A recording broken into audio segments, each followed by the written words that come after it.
Determinasyon na maabot ang kanyang pangarap kasabay ng patuloy na paglinang sa kanyang talento ang naging gabay at masasabing sikreto ng Cebuano designer na si Axel Cue, kaya naging matunog at sikat ang kanyang pangalan sa ngayon. Si Axel lang naman ang nagdisenyo kamakailan ng mga national costume ng dalawang Cebuana beauty queen na sumabak sa mga malalaking international beauty pageants. Sino ba naman ang hindi mamangha sa kanyang Bakunawa-inspired costume na isinuot ni Miss Universe Top 5 Beatrice Luigi Gomez? Ayon kay Axel, mabusisi ang disenyo ng naturang costume pero masaya siyang naipakita niya ang kanyang talento at pagiging malikhain.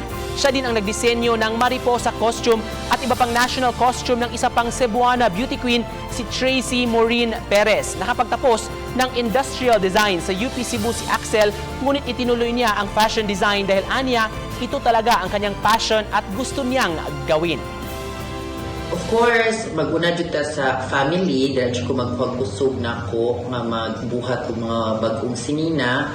Sunod, maka-observe mo, taga-design ako, lahi-lahi jud siya concept. So, usa sa mga importante na akong buhaton kay mag-research, mangita ta unsay bag-o, unsay karaan, unsay mo trend